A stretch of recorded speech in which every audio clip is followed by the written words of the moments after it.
Russia pours in more troops and presses attack in the east.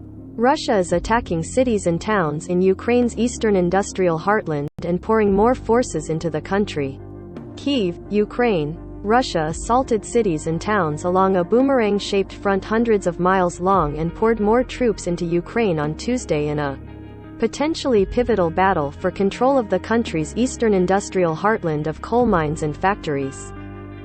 If successful, the Russian offensive in what is known as the Donbass would essentially slice Ukraine in two and give President Vladimir Putin a badly needed victory after the failed attempt by Moscow's forces to storm the capital, Kyiv, and heavier than expected casualties nearly 2 months into the war.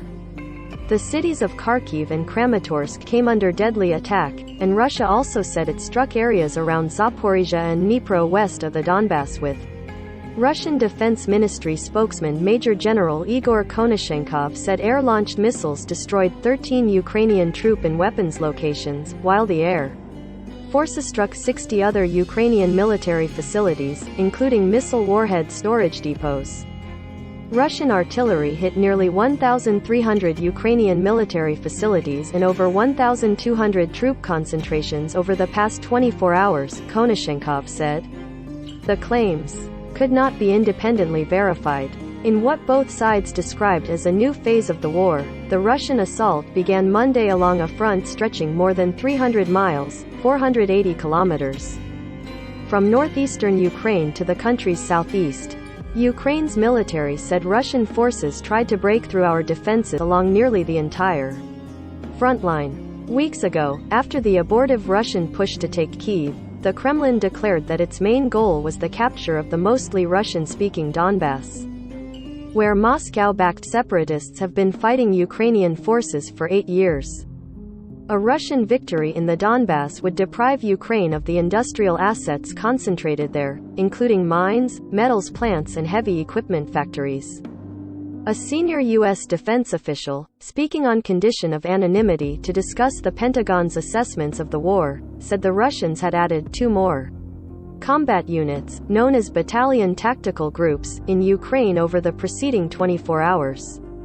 That brought the total number of units in the country to 78, all of them south and the east, up from 65 last week, the official said. That would translate to about 55,000 to 62,000 troops, based on what the Pentagon said at the start of the war was the typical unit strength of 700 to 800 soldiers. But accurately determining Russia's fighting capacity at this stage is difficult. A European official, likewise speaking on condition of anonymity to discuss military assessments, said Russia also has 10,000 to 20,000 foreign fighters in the Donbass. They are a mix of mercenaries from Russia's private Wagner group and Russian proxy fighters from Syria and Libya, according to the official. While Ukraine portrayed the attacks on Monday as the start of the long-feared offensive in the east, some observers noted that an escalation has been underway there for some time and questioned whether this was truly the start of a new offensive. The U.S. official said that the offensive in the Donbass has begun in a limited way, mainly in an area southwest of the city of Donetsk and south of Izium.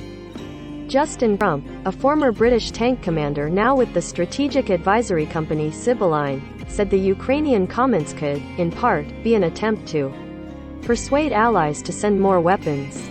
What they're trying to do by positioning this, I think, is focus people's minds and effort by saying, look, the conflict has begun in the Donbass. Crump said, that partly puts pressure on NATO and EU suppliers to say, guys, we're starting to fight now. We need this now. European and American arms have played a key role in enabling the outgunned Ukrainians to hold off the Russians. The Dutch Prime Minister told Ukrainian President Volodymyr Zelensky on Tuesday that the Netherlands would send heavier material, including armored vehicles. Associated Press journalists in Kharkiv said at least 4 people were killed and 3 wounded in a Russian attack on a residential area of the city. The attack occurred as residents attempted to maintain a sense of normalcy, with municipal workers planting spring flowers in public areas.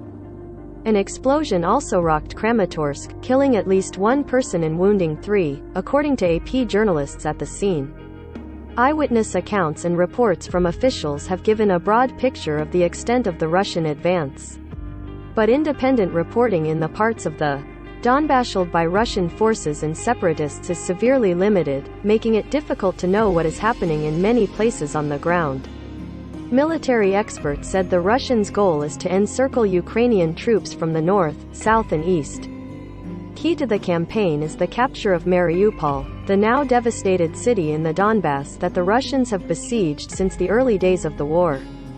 Taking Mariupol would deprive Ukraine of a vital port and complete a land bridge between Russia and the Crimean Peninsula, seized from Ukraine from 2014.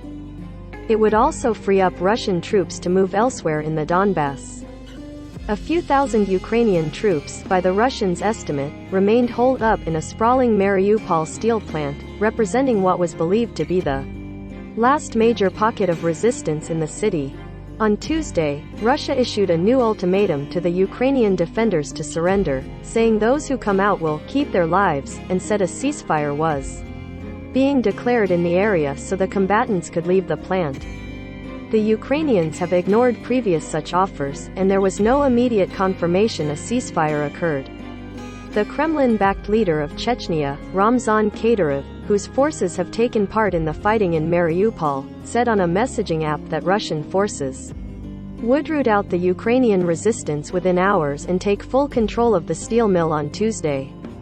Kadyrov is known for his bluster and has repeatedly predicted the city's fall in the past. Associated Press journalists Mstislav Chernov and Felipe Dana in Kharkiv, Ukraine, Danica Kirka in London, and Robert Burns in Washington contributed to this report, as did other AP staff members around the world. Follow the app's coverage of the war at https://apnews.com/hub/Russia-Ukraine.